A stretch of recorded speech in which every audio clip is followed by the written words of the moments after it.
Oke, hari ini kita akan bahas TWS yang paling menarik bisa kalian pertimbangkan untuk kalian miliki kalau kalian punya budget di 1 juta ke bawah. Ini adalah Irfan Air Pro 4. Mungkin gue memang agak telat ya buat bikin review Irfan Air Pro 4 ini karena memang gue sendiri udah nyoba sekitar 1 bulanan Irfan Air Pro 4 ini, tapi TWS ini udah keluar sekitar 2-3 bulan belakangan ya, dan gue masih jujur nggak percaya kalau TWS ini punya harga di 1 jutaan atau 1 juta ke bawah ya, karena memang ketika awal gue melihat TWS ini tuh ada sekitar 900 ribuan, tapi ketika gue bikin review hari ini itu ada di sekitar 1 juta ya. Jadi memang kalau kalian berminat tinggal cek aja langsung untuk harga update-nya di deskripsi di bawah, atau kalian bisa cek di pojok bawah layar kalian. Selama 1 bulan belakangan ini, gue hampir tiap hari intens menggunakan Irfan Air Pro 4 ini, dan gue berusaha mencari kekurangan Irfan Air Pro 4 ini. Tapi jujur aja ya, gue memang nggak menemukan kekurangan yang berarti, dalam artian ini salah satu TWS yang nyaris sempurna untuk harga yang ditawarkan. Tapi daripada gue ngomong panjang lebar mengenai kelebihan dari TWS ini, gue akan bahas dulu ya dari apa yang gue rasakan. Mungkin hal yang paling biasa lah dari Irfan Air Pro 4 ini, yang dimana adalah dari sisi desain dan build quality-nya itu sendiri.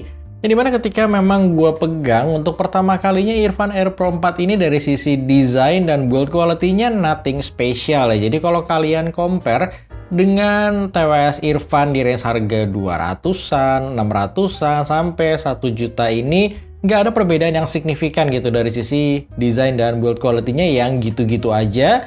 Nggak ada suatu hal yang berbeda ya. Atau kalau kalian compare dengan para pesaingnya seperti Edifier W260NC atau Anker Soundcore Liberty Buds 4NC, juga kedua TWS tersebut masih lebih menarik dari sisi desain dan build-nya dibandingkan Air Pro 4 ini. Tapi Air Pro 4 ini juga bukan berarti jelek dari sisi build quality-nya, tapi lebih ke standar aja. Dan kalau ada sentuhan dari Irfan yang memberikan kesan lebih mewah, itu dia memberikan lampu LED di bagian dalam case-nya ini ya. Jadi ketika kalian buka, dia mirip seperti Liberty Buds 4NC yang ada lampu di dalamnya. Mungkin itu menambah kesan lebih premium, tapi overall dari sisi desain dan build-nya ini biasa banget. Jadi gue bisa ngasih nilai mungkin sekitar 6,5 dari 10. Jadi kalau kita ngomongin dari sisi kekurangan, gue rasa hanya itu ya, kekurangan minor yang gue rasakan dari Air Pro 4 ini. Selebihnya ke depannya gue akan membahas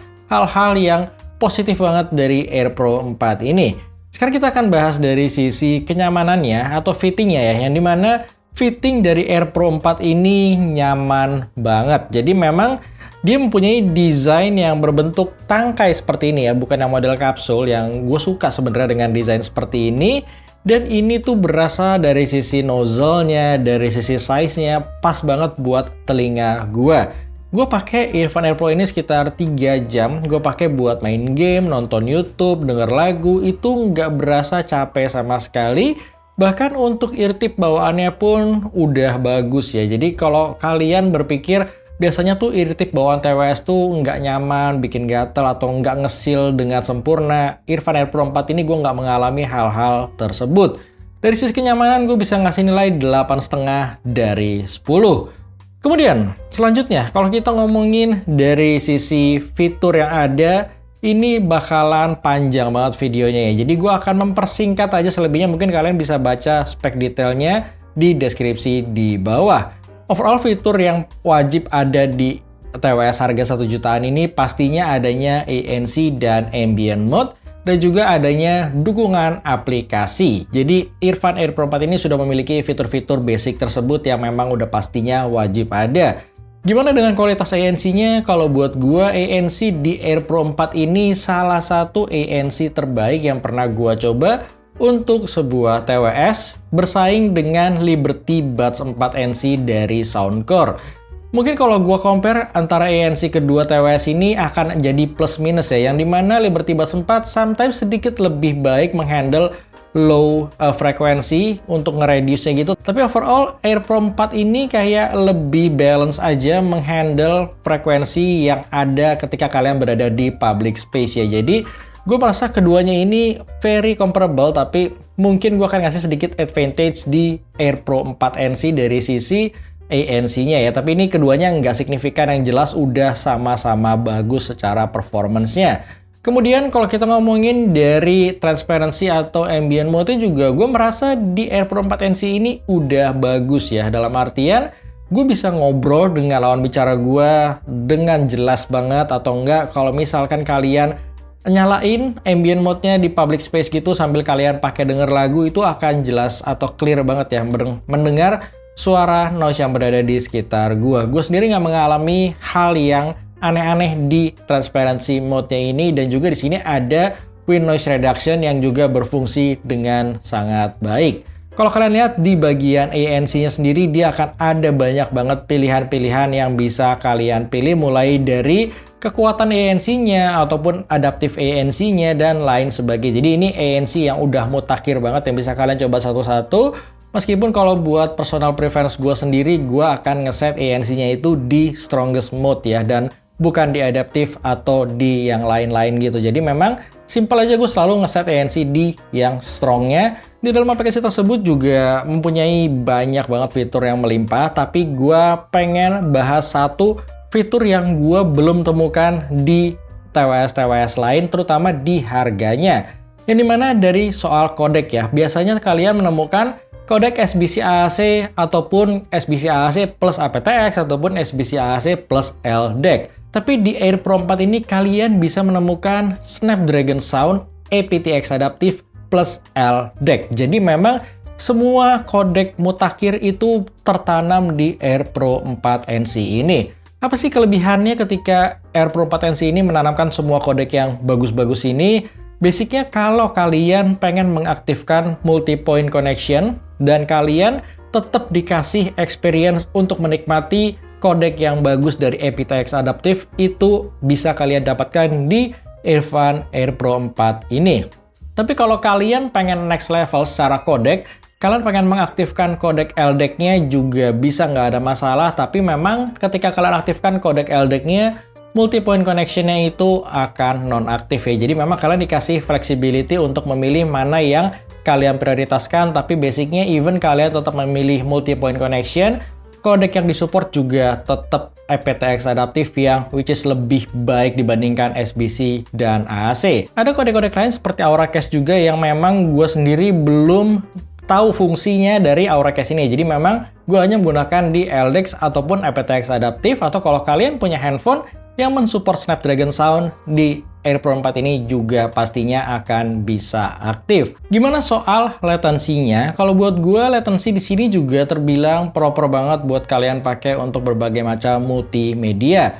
Kalau kalian para gamer kompetitif juga nggak perlu khawatir, kalian tinggal masuk aja ke gaming mode, yang ketika gue rasakan sih secara latensi itu udah sangat proper ketika kalian mainin game-game kompetitif. Atau sebagai contoh, ketika gue mainin hanya untuk kebutuhan game-game casual seperti Mobile Legends, nggak ada masalah. Ataupun gue sempat cobain untuk Real Drum pun terbilang masih cukup oke ya. Dan juga kalau kalian penasaran mengenai kualitasnya, tinggal kalian cek aja untuk kualitas latency dan juga mikrofon dari AirPro 4 ini kurang lebih seperti ini.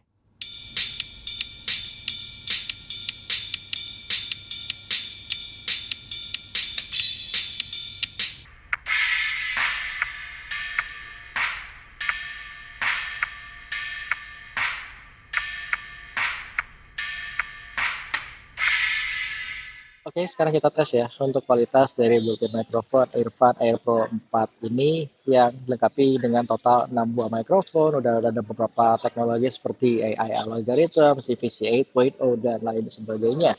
Intinya sih teknologi tersebut tuh bisa mereduce suara noise yang berada di sekitar gue, dan suara gue tetap terdengar jelas. Jadi kalian bisa menilai untuk kualitas mikrofonnya proper atau enggak. Dan sekarang gue pasti udah berada di public space ya, tempat yang cukup berisik. Sekalian ini tempat yang proper buat pengetesan juga untuk di real life-nya ketika kalian pakai untuk misalkan menerima panggilan telepon di tempat yang berisik seperti ini. Jadi segini aja ya untuk pengetesan dari built-in microphone Earfun Air Pro 4 ini. Kira-kira gimana kualitas mikrofonnya? Kalian bisa nilai sendiri aja. Jadi sekarang kita balik lagi yuk ke reviewnya. Oke, kita lanjut ya untuk bahas fitur-fiturnya, yang dimana fitur lainnya seperti di dalam aplikasi tersebut juga kalian bisa mengcustom equalizer yang ada di Irfan ini.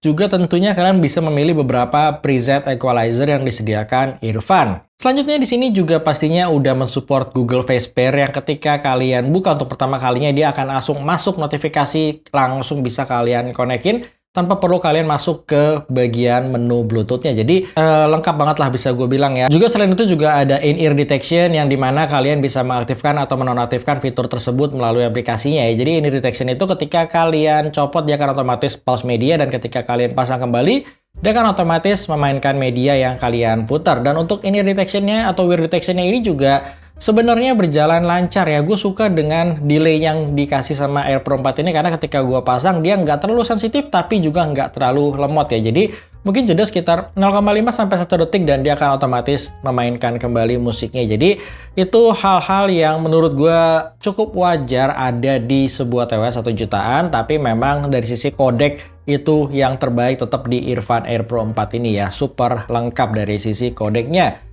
Kemudian, fitur-fitur lainnya seperti misalkan wireless charging. Di sini juga udah mensupport fitur wireless charging ya. Meskipun kalau kalian lihat di belakang dusnya ini nggak ada tulisan support wireless charging karena memang saking banyaknya fitur yang ada di Air Pro 4 ini, wireless charging itu udah bukan fitur yang menarik buat dipromosikan di Irfan Air Pro 4 ini. Selain itu, untuk IP ratingnya sendiri, dia sudah mensupport IPX5 splash proof, atau dalam kata lain, kalau kalian pakai buat olahraga hanya terkena keringat ataupun cipratan air hujan, di sini aman, nggak ada masalah. Ngomongin soal daya tahan baterainya sendiri, Irfan ngeklaim bisa memainkan hingga 11 jam untuk earbudnya, dan total playtime-nya bisa mencapai 41 jam. Dan juga dia sudah mensupport fast charging di case-nya ini. Dengan 10 menit nge-charge, kalian bisa memainkan musik hingga 2 jam. Tentunya untuk daya tahan baterai ini tergantung dari situasi yang kalian gunakan ya, seperti volume, ANC, dan lain sebagainya. Tapi sebagai contoh ketika gue pakai sehari-hari sih, gue nggak pernah ya bener-bener ngabisin dari 100% hingga habis. Karena paling lama gue hanya menggunakan sekitar 3 jam non-stop aja. Jadi memang daya tahan baterainya terbilang awet banget. Mungkin itu ya sekilas fitur-fitur yang ada di Irfan Air Pro 4 ini. Memang sekali lagi gue nggak bisa membahas secara detail fiturnya, tinggal kalian baca aja supaya videonya nggak kepanjangan. Tapi yang jelas untuk ngomongin fiturnya gue kasih nilai 10 dari 10 untuk harga yang ditawarkan. Sekarang kita masuk ke bagian terakhir nih. Gimana dengan sound quality Irfan Air Pro 4 ini? Dan di sini gue lebih intens mengcompare dengan Edifier W260NC ya, karena kedua TWS ini menurut gue seimbang dari sisi desain dan juga harga yang ditawarkan. Oke, seperti biasa ya, untuk sound quality itu subjektif, jadi apa yang gue share di sini murni pendapat dan selera dari gue pribadi. Jadi ketika pertama gue mendengarkan suara dari Air Pro 4NC ini, suaranya tuh udah enak aja gitu dari bawaannya. Dia lebih berasa ke Harman Target ya untuk suaranya. Jadi kalau kalian udah biasa mendengar in-ear atau suara-suara yang Harman Target gitu, Air Pro 4 ini kayaknya mengacu ke arah Harman Target untuk karakter suaranya sendiri.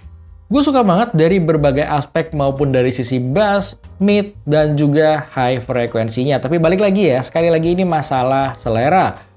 Untuk treble-nya mungkin bagi sebagian orang yang suka dengan treble yang clear, yang bright, ini bukan treble yang seperti itu. Tapi kalau buat gue pribadi, ini ada di hal yang nyaman tapi juga detail ya. Dalam artian, dia berasa cukup balance saja treble-nya. Nggak terlalu picking, nggak terlalu bright, tapi juga nggak berasa warm. Detailnya masih terjaga dengan sangat baik. Nuansa treble-nya pun masih berasa natural ya. Ketika kalian mendengarkan seperti suara-suara simbal atau suara-suara high frequency note gitu, gue nggak merasa dia ada roll off yang mengganggu sehingga suaranya tuh berasa kayak nggak terlalu natural atau di tune down. Tapi di sini semuanya berjalan clear, enak aja gitu buat mendengarkan berbagai macam musik ya. Jadi baik dari musik yang memang rekamannya warm atau yang bright sekalipun seperti lagu-lagu K-pop, di sini masih enak-enak aja.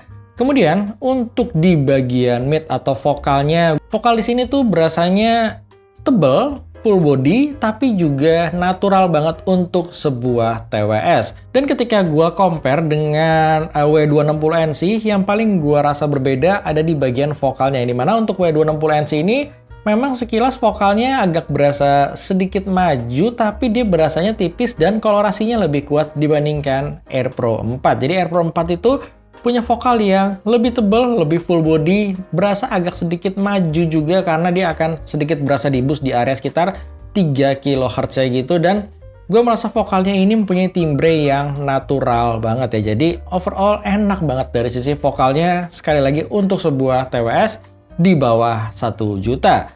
Untuk sisi bassnya, gue sendiri merasa bass di sini udah lebih dari cukup ya. Jadi bass di sini masih bisa nge-reach deep bass atau sub bass-nya dengan sangat baik.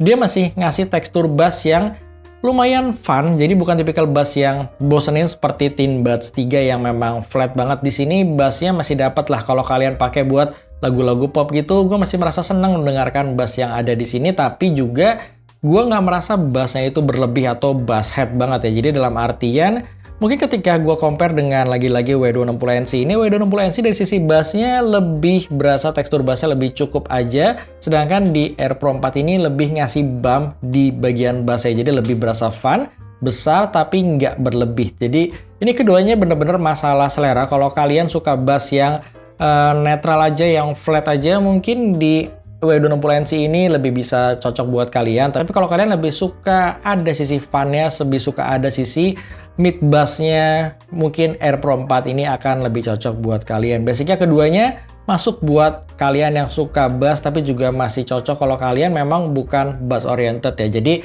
bassnya pas dan enak aja kalau buat selera gue pribadi. Lagi-lagi ketika gue pakai buat dengerin lagu-lagu R&B, gue nggak merasa kurang sama sekali. Lagu rock juga masih cukup tight, masih cukup cepat, meskipun dia bukan yang paling rapi dari sisi bassnya. Jadi overall bassnya pun terbilang bagus dari sisi tekstur dan juga sound quality-nya. Kemudian kalau kita ngomongin teknikalitas, di sini sih gue merasa teknikalitasnya berasa cukup aja ya. Dia bersaing dengan W260NC. Memang kalau kita spesifik ngomongin staging, W260NC itu terkadang ngasih stage yang lebih luas sedikit dibandingkan Air Pro 4. Tapi kalau buat gue, apalagi gue hanya mendengarkan sebuah TWS yang secara casual, gue nggak terlalu menganalitik ya untuk lagu-lagu yang biasa gue puter. Sound stage-nya cukup-cukup aja. Untuk perpindahan kiri dan kanannya, separasinya, semua berjalan oke, nggak ada masalah sama sekali, meskipun memang bukanlah yang paling superior di kelasnya. Jadi mungkin secara teknikalitas, mungkin Tin Buds 3 sedikit lebih baik ya dibandingkan Air Pro 4, tapi kalau gue compare dengan W260NC, keduanya memiliki plus minus di bagian teknikalitasnya. Dan terakhir untuk loudness sendiri, gue merasa di sini juga udah lebih dari cukup, dalam artian untuk volumenya sekitar 70% untuk indoor dan 90% untuk outdoor, dan mungkin hampir jarang juga gue menggunakan di 100%, apalagi dengan ANC yang kualitasnya seperti ini ya. Jadi secara loudness harusnya sih nggak akan ada masalah. Oke, sekarang kita masuk ke kesimpulannya mengenai Air Pro 4 ini ya. Jadi yang gue rasakan sih dari Air Pro 4 ini, selain desain atau build quality-nya yang biasa banget, sisanya sih gue merasa ini salah satu TWS yang nyaris sempurna. Baik dari sisi fiturnya yang melimpah, sound quality-nya yang bagus, kemudian fittingnya nyaman, baterainya awet, dan gue merasa Irfan Air Pro 4 ini salah satu TWS terbaik yang bisa kalian miliki untuk harga 1 juta saat ini ya, ketika gue membuat review ini. Mungkin akan ada plus minus dibandingkan para pesaingnya seperti Liberty Buds 4NC atau W260NC. Tapi kalau kalian tanya ke gue sekarang, apa TWS yang paling gue rekomendasikan untuk sekarang? Ya gue merasa Irfan Air Pro 4 ini adalah TWS terbaik menurut versi gue. Jadi itu aja ya paling yang bisa gue share mengenai Irfan Air Pro ini. Sekali lagi kalau kalian berminat tinggal kalian cek aja untuk link pembeliannya. Dan juga kalau kalian punya pertanyaan, silahkan kalian tulis di kolom komen. Thank you karena nonton, dan sampai ketemu di review gue selanjutnya.